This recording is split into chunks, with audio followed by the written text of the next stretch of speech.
When I do this, I want you guys as loud as you can to say orange.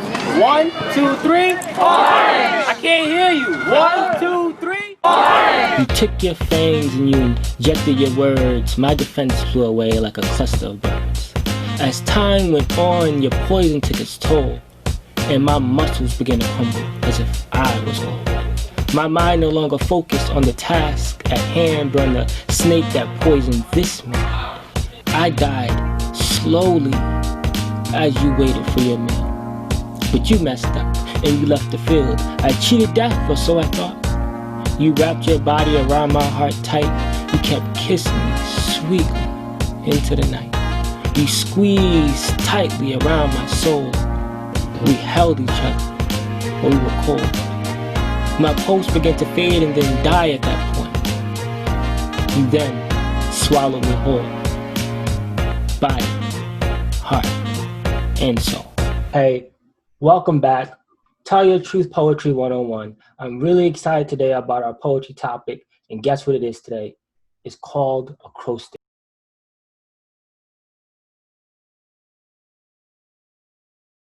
And it's simply, now you may have seen this before, you may or may not have, but very, very simple. Dad, let's take dad. Let's say defiant, defiant. Dads are defiant. Awesome, we are awesome. And we're dudes, right? And that spells dad. That's acrostic. If you guys want to take a look at my shirt real quick, see Tell Your Truth, which is actually an open mic that I run here. These two pictures over here actually are the same, connecting. You can connect the pictures together and boom, that's what you get. So this is more like a picture acrostic, whereas this one is more of a written. And you can use it in many different variations and in many different ways. It's truly, truly fun. I like to add it in there into my work a lot as a way of what I call wordplay, hiding certain words in certain places. I do that a lot in my writing. It makes it fun. It makes it educational. I like to see if people are going to spot it or not.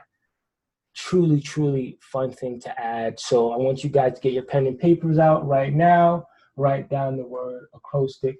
Think of a topic that matters to you. And with this particular piece, you have to think about writing differently than before. So normally you think of, like with repetition, you just write one line. Boom.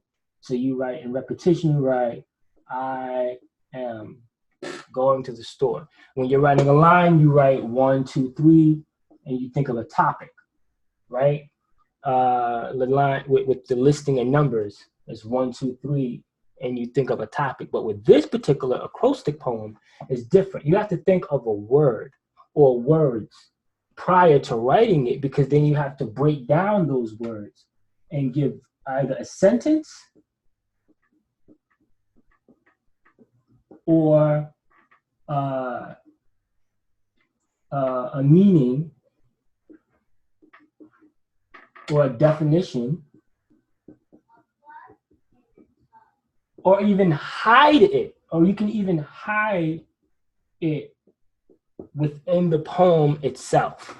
So you guys can even hide it within the poem itself. And I'm going to show that to you guys. Make it simple, make it easy. I'm going to show it to you guys when we come back. Guys, welcome back. So you guys can simply write a word down. Let's say the word act. A-C-T, right? Act. Now you can break it down. You can be like cat. And then you can flip between the two in the middle of the poem and see if anybody catches that you're using all the same letters in it. You could be like, the first word could be cat, the next sentence could be A, and the next sentence could be T, and your poem can be about the topic can be about, let's say, dogs. And that'll be something where you can throw them off, but you're really talking about cats. but they think you're talking about dogs. It's a little fun thing to do, to have in your repertoire. Definitely important. It does take it to that very next level. Some of you done it when you was in elementary school. Maybe you didn't even realize that you were doing it, but it does add depth. Now, what I will say is, where will you see this at? You will see this mostly in written poetry, because you won't really be able to catch these things in performance poetry. Is very difficult to catch because you won't be able to physically see what's being written. You'll be able to hear it, but it's harder to hear the term, came to the store at the mall to see a cat. CAT. It's very difficult to physically see and hear it in your mind when you're hearing a poem. So it's easier if it was on a piece of paper written and you're reading it. So you really won't see it too much in performance poetry as far as, recognizing it being there. It may or may not be there, though. They may add it in there, but you probably won't catch it unless they break it down to you, or unless you're specifically looking for it, unless you know exactly what you're looking for. I'm going to go ahead and read a poem to you guys where I use this in the most obnoxious way possible, making it the most overly complicated poem that I could possibly do, and then making it the most simplistic way that I can possibly do it as well. So you guys will check that out. It's called I Sit Tonight Standing. We'll be right back. I'm back. I'm going to be reading Damont Combs presents A Touch of Orange. I Sit Tonight Standing. This poem is really difficult for me to read, but let's get it. I sit tonight standing, breaking apart oxygen molecules by half of my lungs by each letter, not by scientific term.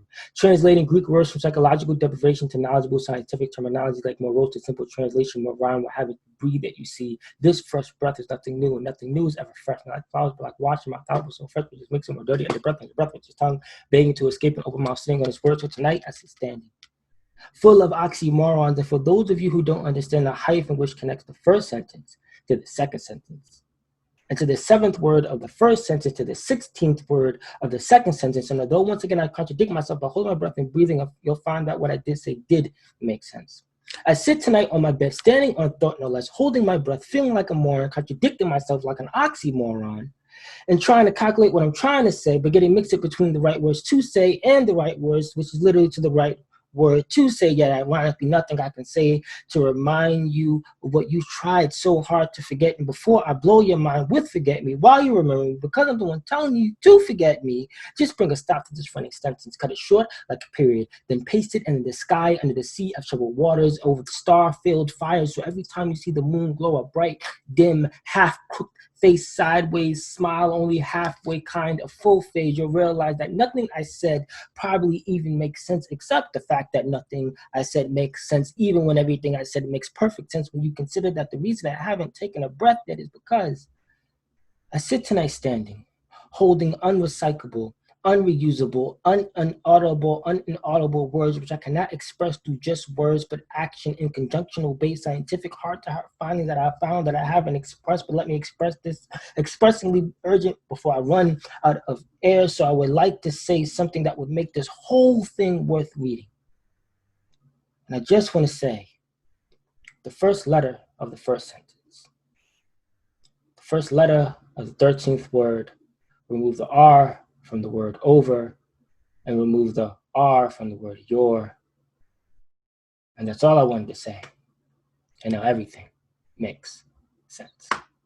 Thank you. Hey guys, I just want to break this down to you guys real quick. Welcome back. Hey guys, I just want to break this down to you guys real quick. In the poem, to show you what I did, this is very fun. I really do love this poem.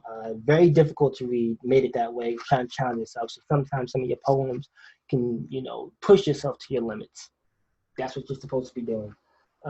That's what I did in this poem. I wanted to see how long I can actually hold my breath and do the whole poem in one shot. And I only did it once, like literally one breath. Go.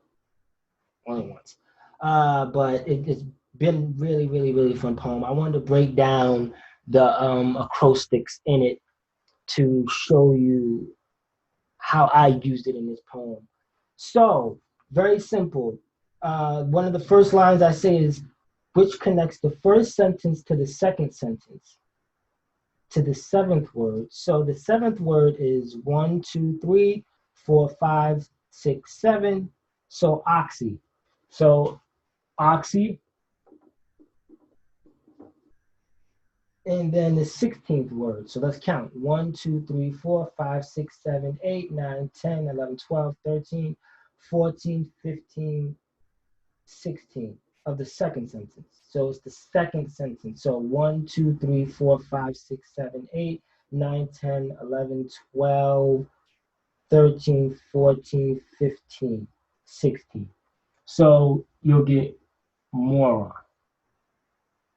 So you'll get the word oxymoron. So that's hidden in between. It's something very similar to acrostic. And I did the same thing at the very end. So we want to look at the first letter of the first line, which is I. Okay? We want to look at the first letter of the 13th word. 1, 2, 3, 4, 5, 6, 7, 8, 9, 10, 11, 12, 13. The first letter is L. Remove the R from the word over. So if you take the word over and you remove the letter R, you get O-V-E, and you remove the word R from the word your, you'll get you. I love you. So that's the breakdown of acrostic. I want you guys to do something similar. Have fun with it. It's going to be amazing what you create with acrostic. Truly, truly one of my favorite things to use in a poem. Have fun, guys. See what I did with it. You guys go ahead, take your pen and paper, write your poem. When you do it, pick a topic. Let's put it all together. Let's get some acrostic in there. Let's get some numbers. Let's get some listing, and let's get some repetition. Let's get it going. Guys, please, if you haven't already, follow me on social media, Mr. Orange Live. Follow my Facebook page at Tell Your Truth Rhode Island. If you guys have not already, please support. If you guys want to donate, you can donate to my Cash App. If you guys want to get a copy of this amazing Tell Your Truth shirt, please inbox me and let me know, and I will make sure to get you guys a copy. Go to mrorangelive.com. Thank you guys for taking this wonderful time to explore this masterclass with me, and I'll see you guys next time where we're going to explore some more poetry techniques and some amazing, amazing, amazing things that's going to be happening in your life. Thank you for taking this journey with me on the highway to a better you. Hey, we're here at Stillwater Books in Pawtucket, one of the pillars of the writing community. How you doing? Hey, how are you? Here's my book right here. It's called Damont Combs Presents a Touch of Orange. It is currently in Stillwater Books. I also have my first book here, my poem, My Riddle, right here.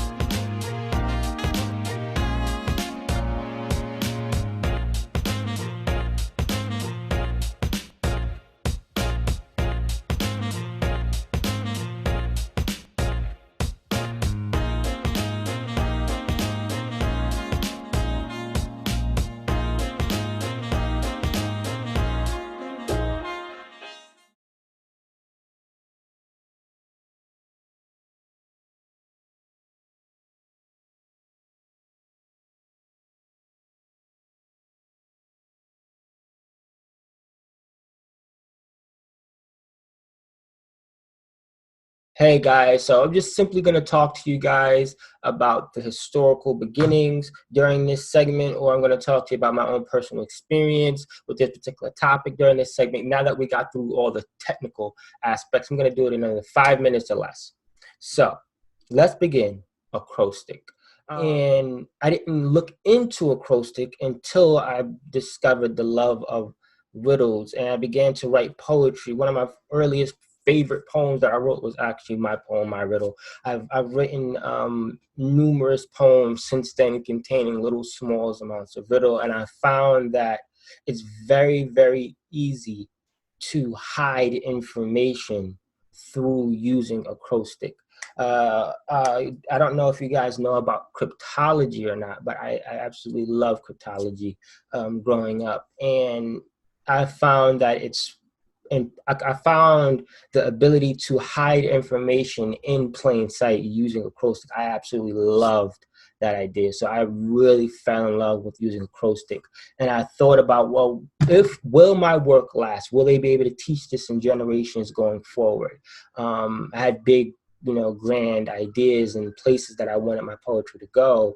So I decided to add it to a lot of different poems throughout, connecting poems and things of that nature, and hide information through that way. So if you guys actually go and you go study some of my poems in certain poems, you'll realize and you'll see that there is acrostic in there. You just won't, it's not easy to find. So that's my history, that's my personal experience in history with acrostic. I actually call it wordplay. I don't call it acrostic, even though that is the official term that that type of poetry is called. And I call it wordplay because I use it in words and I play around with them. And that's just been my favorite thing to do and teach throughout my poetry. So that's a little bit of RNCs for you guys. That's the humble beginnings for acrostic. Told you 5 minutes or less. Very simple. My personal love and experience with the poem and or technique at hand. It's been a great pleasure.